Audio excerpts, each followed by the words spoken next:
Muy bien. Continuando entonces con cómo podemos saber el signo de nuestros momentos de encontramiento perfecto.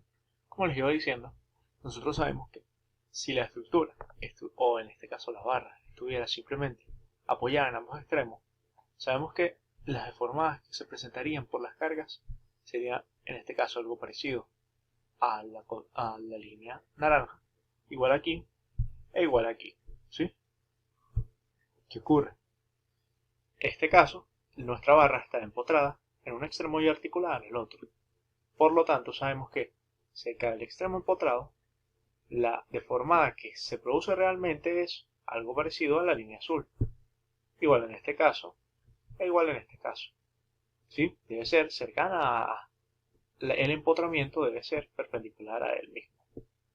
Entonces, ¿qué es lo que ocurre? ¿Qué es lo que fuerza a la deformada, la estructura de pasar de la línea naranja a la línea azul? Bueno, el momento de empotramiento que produce el extremo empotrado, la junta a tierra. ¿Sí? Eso quiere decir que el momento es un momento restitutivo. ¿Por qué? Porque restituye la deformada de la naranja a la azul. ¿Y en qué sentido debe ir ese momento restitutivo? Bueno, si está convirtiendo la deformada naranja al azul, la deformada naranja al azul, la deformada naranja al azul, tiene que ser uno que pase desde la naranja hasta el azul. Esa es la dirección, en este caso antihorario, antihorario, antihorario. Esa es la dirección de nuestro sentido en momento. Si lo ven, en este caso de la naranja al azul, va en sentido antihorario, por lo tanto, positivo. De la naranja al azul en sentido antihorario, por lo tanto, positivo. De la naranja al azul va antihorario, por lo tanto es positivo. Si ven aquí nuestra tabla de momento de empotramiento, él tiene un negativo adelante. Esta es la tabla corregida. Por lo tanto, debería ser negativo si el momento externo fuera horario. Como aquí el momento externo que le estamos aplicando es antihorario, vean que el momento de empotramiento es positivo. Si el momento externo, fuera horario, vean que el momento de empotramiento debería ser negativo, es decir, en sentido horario también. ¿Lo ven? Aquí como el momento está en sentido contrario, el momento de empotramiento también va en sentido contrario, es decir, que va positivo. ¿Sí? Espero que esto más o menos les aclare cuál es el sentido que debería tener nuestro momento de empotramiento perfecto. ¿Sí? Cualquier duda, me vuelven a preguntar. Seguimos. Ya terminamos con nuestro sistema primario. Mentira, falta el cálculo directamente. Sabemos que tenemos para esta barra EF, que es la única que tiene momentos de empotramiento, el momento en el extremo E hacia F, es decir, el momento F, el momento de empotramiento va a ser la suma de estos dos momentos. ¿Sí? Como lo vemos, eso va a ser, esperemos que cargue, eso va a ser simplemente los 4800 más los 1500, es decir, 6300. Va a ser el momento de empotramiento perfecto. Como sabemos que la barra en su sistema primario no tiene ni cambios de temperatura ni asentamiento de los apoyos, los momentos en el sistema primario van a ser directamente los momentos de empotramiento perfecto. Y como la barra F es la única cargada, todos los demás momentos en el sistema primario son cero. Y el momento de E a F, el momento EF en el sistema primario es 6300. Sencillo, bastante fácil. Vamos con el mismo paso, pero ahora el sistema complementario. Sabemos que para nuestro sistema complementario, que es lo que tenemos la misma estructura, donde no tenemos cargas, las únicas que aparecerán son las cargas nodálicas que se producen por el sistema primario en las restricciones que agregamos, pero en sentido contrario.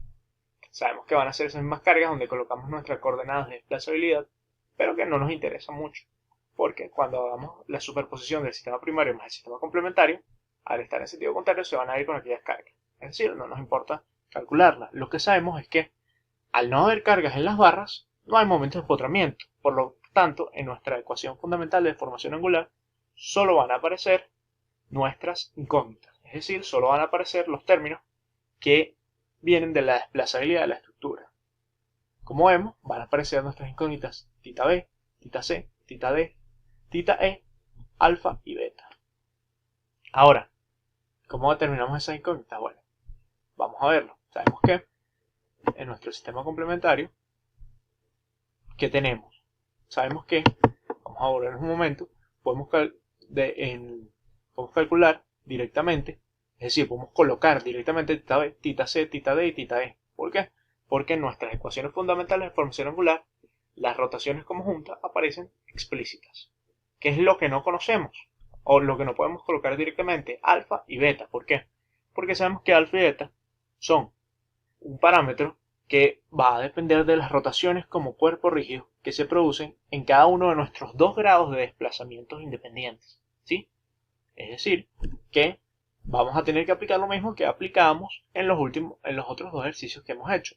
Solamente que en vez de hacerlo una vez, lo vamos a hacer dos veces.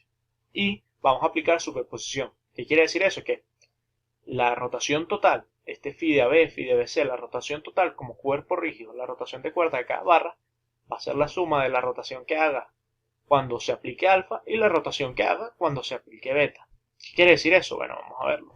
Eso quiere decir, bueno, que si nosotros vamos simplemente a liberar en el caso del primer modo de desplazamiento independiente, es decir, nuestro modo 1, como hacíamos para el tema número 1, liberamos el desplazamiento en B, donde colocamos nuestra coordenada número 1.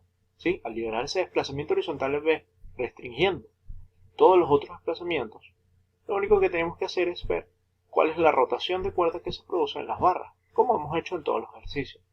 Y calculamos aquí cuál es la rotación de cuerda, ¿sí? El phi de AB va a ser alfa, el phi de BC menos alfa medios, etc. Lo mismo vamos a hacer para el modo 2, como hacíamos en el primer tema. Es decir, restringimos todos los otros desplazamientos y liberamos solamente el desplazamiento del modo que queremos hallar. En el caso de la desplazabilidad, el modo de desplazamiento independiente número 2 era el patín en D. Liberamos ese patín, permitimos ese desplazamiento y restringimos los otros, como vemos aquí en la imagen. Liberamos el patín y restringimos todos los demás desplazamientos. Entonces vemos cuál es la rotación como cuerpo rígido cuando le damos el desplazamiento unitario ahí. Y vemos que vamos a tener todas las rotaciones de cuerda en función de beta.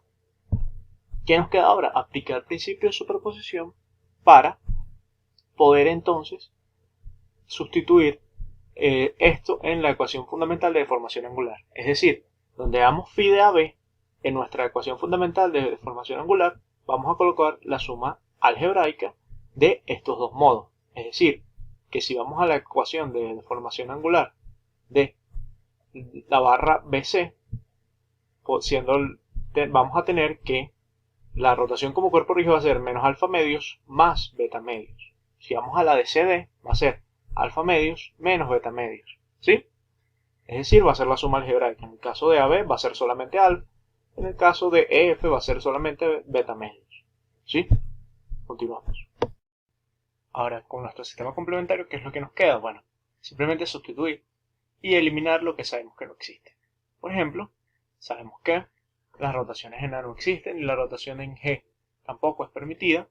¿Qué es lo que nos queda colocar? Bueno, tita D, tita C, tita B y tita E, y alfa y beta. Como vemos, en donde aparecían nuestras rotaciones de cuerda, colocamos la sumatoria de alfa y de beta, es decir, lo que nos dio de alfa y lo que nos dio de beta.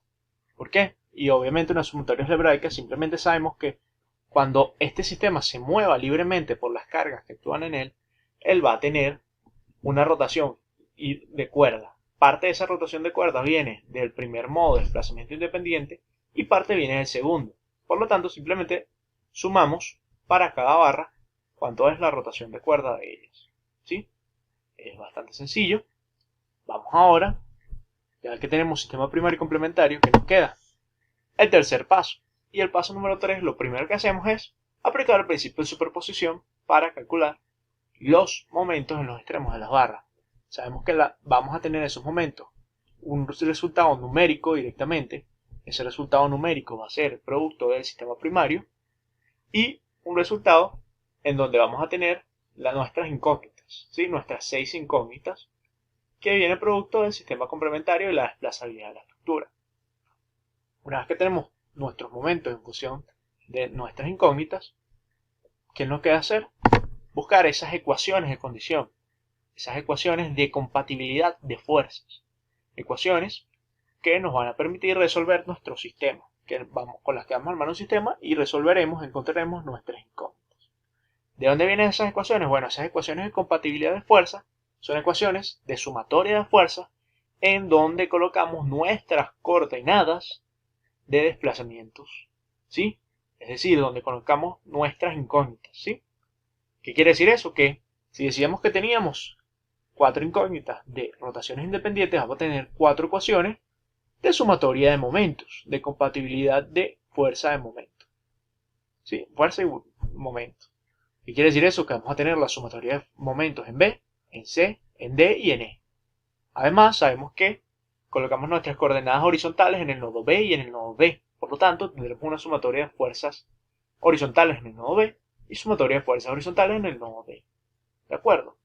Ahora, si recordamos cómo hemos hecho, o lo seguimos haciendo como hicimos en todas nuestras ejercicios anteriores, sabemos que simplemente aplicamos la sumatoria de fuerzas en el nodo B. Sabemos que hacerlo es fácil porque tenemos la sumatoria de fuerzas, tenemos los momentos en los extremos de las barras y a través del despiece sabemos qué momentos son los que llegan al nodo y podemos aplicar directamente esa sumatoria de fuerzas sustituyendo los momentos y las ecuaciones. Haciendo eso nos va a quedar la ecuación número 1, la ecuación número 2, la ecuación número 3 y la ecuación número 4. Vamos a hallar 4 ecuaciones de condición donde van a venir nuestras incógnitas.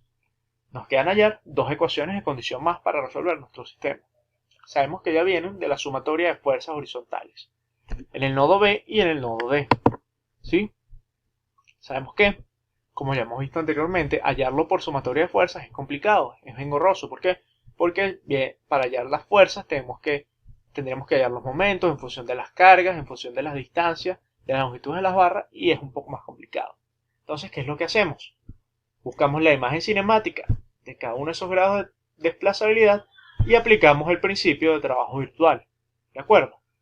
Entonces vemos simplemente que lo que tenemos aquí es para el primer grado de desplazabilidad, es decir, donde pusimos esa coordenada número 1 horizontal en B, aplicamos el principio de trabajo virtual en la imagen cinemática de ese sistema.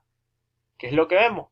Que no colocamos, es decir, no se toman en cuenta los momentos en los nodos, si se toman en cuenta las fuerzas en los nodos, si bien recuerdo, simplemente el principio de trabajo virtual, aparecen ahora los momentos de nuestros extremos de la barra, y calculando eso obtenemos nuestra ecuación número 5, como vemos aquí, y luego para la ecuación número 6 volvemos a aplicar lo mismo, pero para el segundo grado de desplazabilidad de la estructura. Es decir, cerramos aquí, cuando digo cerramos, impedimos el desplazamiento, en donde colocamos la primera coordenada en el nodo B y permitimos el desplazamiento horizontal del nodo D, que es donde colocamos nuestra segunda coordenada para el segundo grado de desplazabilidad. Cuando hacemos eso, aplicamos el principio de trabajo virtual y obtenemos aquí nuestra ecuación número 6. Muy bien, ya tenemos ahora todas nuestras ecuaciones, nuestras 6 ecuaciones de compatibilidad de fuerza, que hallamos ahora, bueno, nuestro sistema de ecuaciones, y resolvemos el sistema de ecuaciones. ¿Para hallar qué? Para hallar nuestras 6 incógnitas, tita B, tita D, tita C y tita E, alfa y beta, nuestras 6 incógnitas. Entonces, si ustedes observan nuestro sistema, como ya he dicho anteriormente, vamos a tener que los coeficientes que forman nuestras incógnitas forman nuestra matriz de rigidez de la estructura, ¿sí? Y si vemos la diagonal de la matriz de rigidez, nuestros coeficientes, nuestra matriz de rigidez debería ser simétrica con respecto a su diagonal principal. ¿De acuerdo? Es decir, si vemos aquí 6 y 6, menos 1,5, menos 1,5, 0, 0, y así sucesivamente. Si está correcto el sistema que hemos armado, nuestra matriz de rigidez de la estructura debería ser simétrico respecto a la diagonal principal. Vemos que aquí, este sistema, simplemente esto que tenemos aquí abajo es el mismo sistema, pero escrito en forma matricial. ¿Sí? Entonces, cuando nosotros resolvemos este sistema, este es un sistema largo, bastante grande, no es el que vamos a hacer en el parcial, no se preocupen. Cuando resolvemos ese sistema, vamos a obtener nuestras incógnitas de una vez, ¿sí? Como vemos, y yo les había dicho al principio, siempre que tenemos todo en función de una rigidez relativa, todas las rigideces en función del mismo parámetro las podemos sacar. Es decir, la podemos poner del lado aquí de nuestro término independiente y simplemente no hace falta calcularlo, no hace falta tenerlo, porque ya una vez teniendo las incógnitas en función de E sobre K sub R, las sustituimos directamente en nuestras ecuaciones. ¿Y qué nos dan cuando las sustituimos en nuestras ecuaciones momentos? Obtenemos directamente los momentos en los extremos de las barras, ¿sí? Simplemente sustituimos estas incógnitas en las ecuaciones y obtenemos los momentos en los extremos de las barras. Sencillo, fácil, y eso es todo lo que tienen que hacer. ¿Qué les queda ahora? Armar el despiece y calcular los momentos y calcular los diagramas de fuerzas axiales o de fuerzas cortantes y de momentos. Entonces, como ven, simplemente partimos de lo que tenemos en rojo, es decir, los momentos en los extremos de la barra, y podemos hallar las fuerzas, y eso nos permite hallar los diagramas de solicitaciones.